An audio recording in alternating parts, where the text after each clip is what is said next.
सपना और चंचल एक गांव में रहती थी। उनके माता पिता का देहांत हो चुका था।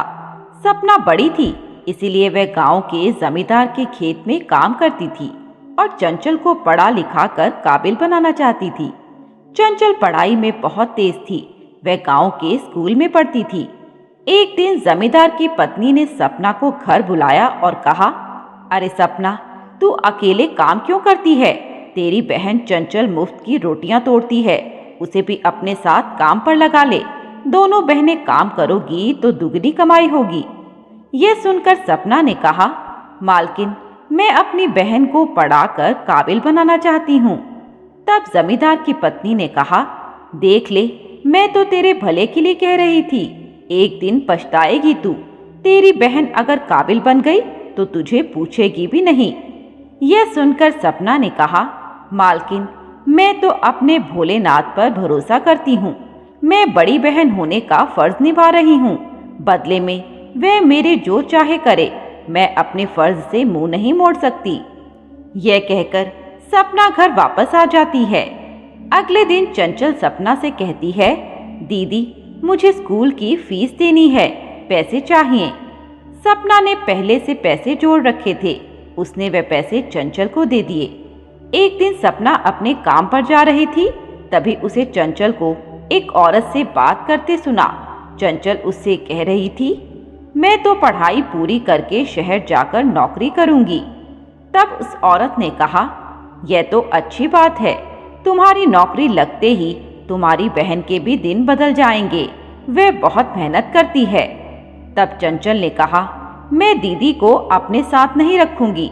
मैं पढ़ी लिखी और वह अनपढ़ गंवार।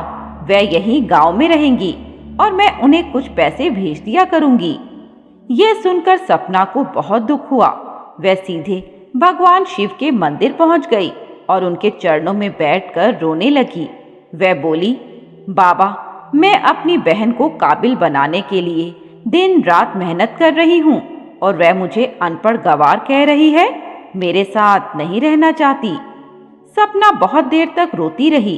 फिर वह घर वापस आ गई। आज उसका काम पर जाने का मन नहीं था। इसी तरह समय बीत रहा था। चंचल का स्वभाव बदल गया था। वह अब सपना से ज्यादा बात नहीं करती थी। कुछ समय बाद चंचल की पढ़ाई पूरी हो गई और शहर से उसकी नौकरी की खबर आई। चंचल सपना से कहती है, दीदी, मैं शहर जा रही हूँ। वैसे भी इस गांव में कुछ नहीं है। अगले महीने से तुम्हें कुछ पैसे भेज दिया करूंगी। सपना यह सुनकर रोने लगती है और कहती है, बहन, क्या मैंने तुझे इसी दिन के लिए पढ़ाया था कि तू मुझे छोड़कर चली जाए? तब चंचल ने कहा, तुमने मुझ पर जितना पैसा खर्च किया है मैं कमा कर वापस कर दूंगी।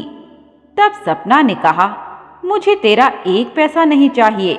बस कभी अपनी दीदी से मिलने का मन हो तो आ जाना। अगले दिन चंचल शहर चली जाती है। सपना भगवान शिव के मंदिर में गई। सपना का मन बहुत बेचैन था। वे भगवान शिव के सामने बैठकर रो रही थी।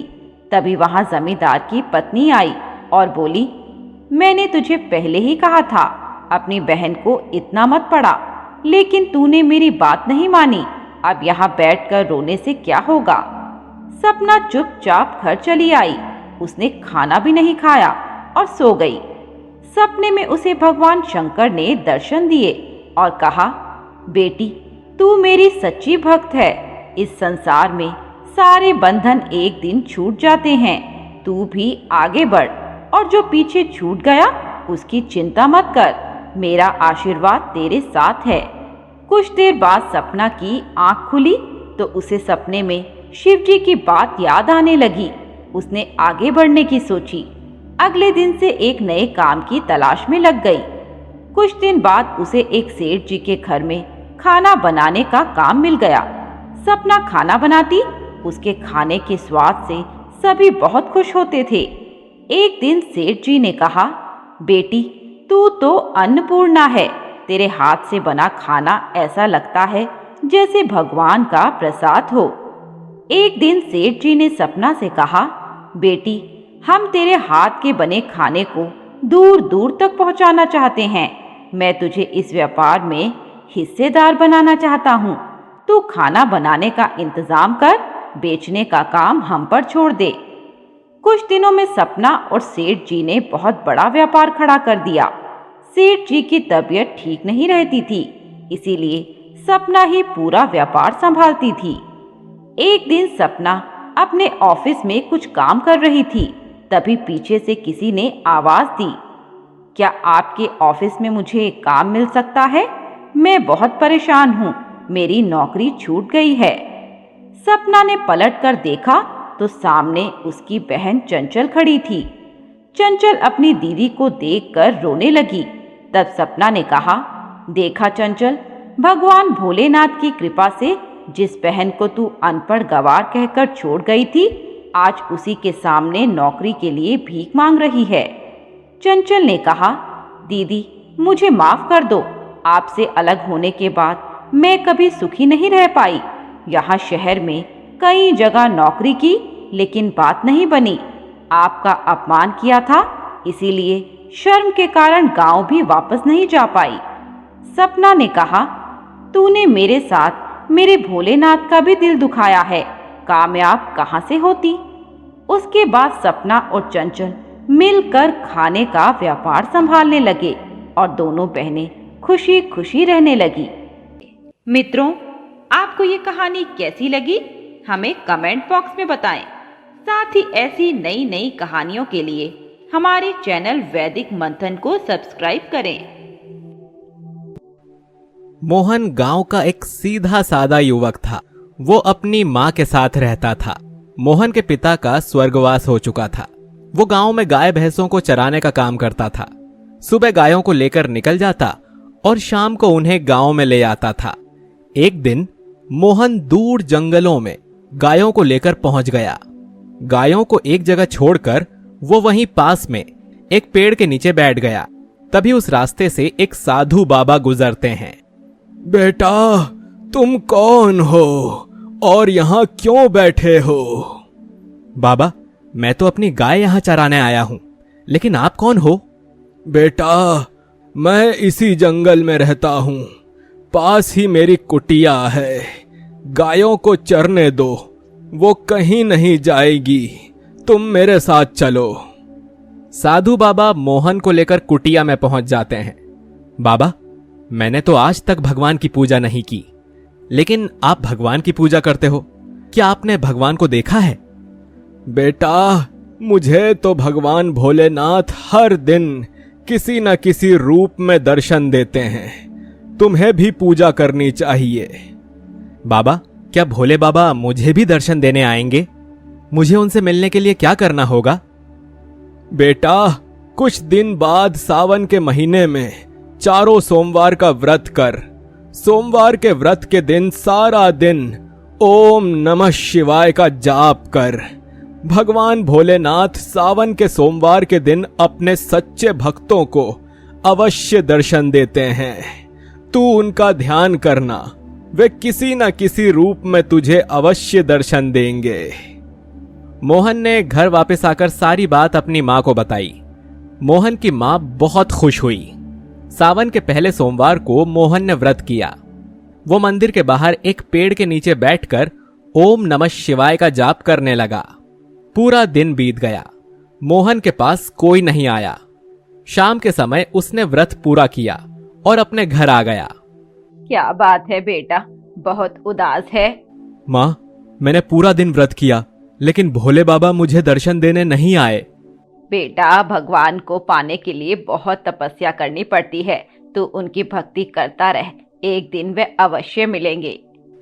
अगले सोमवार को मोहन ने फिर से व्रत किया और जाप करने बैठ गया। पूरा दिन बीत गया, लेकिन भोलेनाथ दर्शन देने नहीं आए। मोहन की माँ उसे ढूंढती हुई मंदिर पहुंची।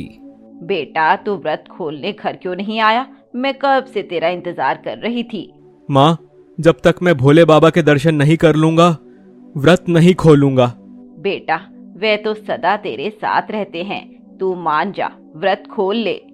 लेकिन मोहन नहीं माना और उसने माँ को वापस भेज दिया। मोहन की माँ खाना वहीं रखकर वापस चली जाती है। रात के समय भी मोहन जाप करता रहा। रात के समय मोहन के पास एक सेठ जी आए। अरे क्या तुम मेरा सामान दूसरे गांव तक छोड़ सकते हो?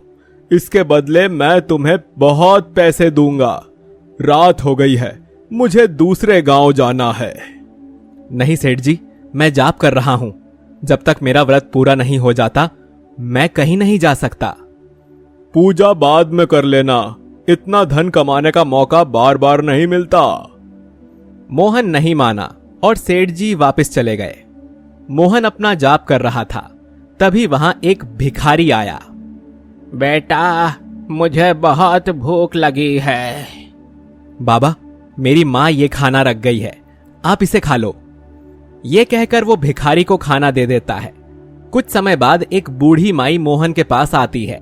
बेटा, मेरा बेटा दूसरे गांव में रहता है, मुझे उसके घर जाना है। मुझे रात को दिखाई नहीं देता, क्या तू मुझे उस गांव तक पहुंचा सकता है? माँ जी, मैं भोलेनाथ का जाप कर रहा हूँ, पर लगता है आज भगवान मुझे दर्शन नहीं देंगे। चलिए, मैं आपको आपके बेटे के घर तक पहुंचा देता हूँ। ये कहकर मोहन बूढ़ी माई के साथ चल देता है। कुछ दूर चलने पर बूढ़ी माई मोहन से पानी मांगती है। माँ जी, इस जंगल में पानी कहाँ मिलेगा? आप रुकिए, मैं देखता हूं। मोहन आगे बढ़ता है, तभी पीछे से आवाज आती है। मोहन पलट कर देखता है तो सामने साक्षात भगवान शिव और मां पार्वती खड़े होते हैं। मोहन उनके पैरों में गिर जाता है। साधु बाबा की बात सच हो गई, आप मुझे दर्शन देने आ गए भोलेनाथ। बेटा, मैं तो कई बार आया। पहले सेठ बनकर तुझे लालच दिया, फिर भिखारी बनकर तुझसे खाना मांगा, लेकिन तूने हार नहीं मानी। भूखे रहकर भी मेरा जाप करता रहा। फिर देवी पार्वती बूढ़ी माई बनकर मदद मांगने आई। तू उस परीक्षा में भी खरा उतरा। तूने अपना व्रत अधूरा छोड़कर इनकी मदद की। तू मेरा सच्चा भक्त है। आज से तेरी हर इच्छा पूरी होगी। तेरा घर धन धान्य से भरपूर होगा और मैं किसी न किसी रूप में तुझे दर्शन देता रहूंगा। ये कहकर भगवान शिव और मां पार्वती अंतर्ध्यान हो गए। मित्रों, आपको ये कहानी कैसी लगी हमें कमेंट बॉक्स में बताएं। साथ ही ऐसी नई नई कहानियों के लिए हमारे चैनल वैदिक मंथन को सब्सक्राइब करें।